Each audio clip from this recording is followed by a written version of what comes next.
అందరికీ హాయ్ అండి. అందరికీ గుడ్ మార్నింగు. ఈరోజైతే నేనైతే అన్నం కూర అయితే ముందే వండేసాను, కానీ అదేంటి ముందే వండేసాను అంటుంది, మళ్ళీ కూర ఏదో చూపిస్తుంది అనుకుంటున్నారా? అవునండి, నేనైతే ఈరోజు బుడంకాయ కూర అయితే వండాను. మీకు అందరికీ తెలిసే ఉంటుంది బుడంకాయ అంటే ఏంటో. అంటే ఫస్ట్ నాకు తెలియదు బుడంకాయ ఏంటి అనేది, ఎందుకంటే మేము తిన్నాం కాబట్టి. నేను ఇద్దరు పిల్లోళ్ళు అయితే తినరు, మా ఆయన అయితే తింటారు. అయితే ఎట్లా అట్లా పిల్లోళ్ళు అయితే తినేసి వెళ్ళిపోయారు, కానీ బుడంకాయ కూర కాదండి. చూస్తున్నారు కదా, బుడంకాయ కూర అయితే చేశాను.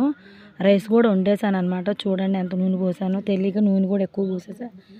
మా ఆయన అయితే కూర వద్దు, ఏమొద్దు నువ్వే తిని అనుకుంటా మామిడికాయ కారం ఉంటే తినేసి వెళ్ళాడు. పిల్లలు కూడా స్కూల్ టైం అవుతుందని మామిడికాయ కారం అయితే వేసుకొని తినేసి వెళ్ళారు. అన్నం అయింది, కూర కూడా అయ్యింది. నేనేం చేశానంటే బుడంకాయ కూర పక్కకు పడేసి ఇంట్లో అయితే 2 కోడిగుడ్లు ఉంటే మళ్ళీ కూర అయితే వండుకుంటున్నాను. అన్నం అయింది, కూర కూడా అయ్యింది. పిల్లోళ్ళు తిని వెళ్ళారు.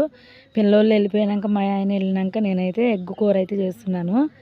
ముందైతే ఉల్లిపాయలు కోసేది, టమాటాలు కోసేది అయితే చూపించలేదు. కూర అయితే ఏ విధంగా చేసుకుంటే నాకు చాలా ఇష్టం అండి. ఎప్పుడైనా వాళ్ళు ఉన్నప్పుడు కొంచెం కారం, వాళ్ళు ఉన్నప్పుడు కూడా ఎగ్ కర్రీ చేస్తాను.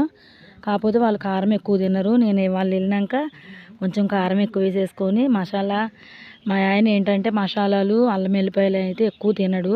వాళ్ళు వెళ్ళిపోయాక మసాలాలు, కారము, అల్లం వెల్లిపాయ అయితే ఎక్కువ వేసేసుకొని నేనైతే వండుకొని తినేస్తాను అనమాట.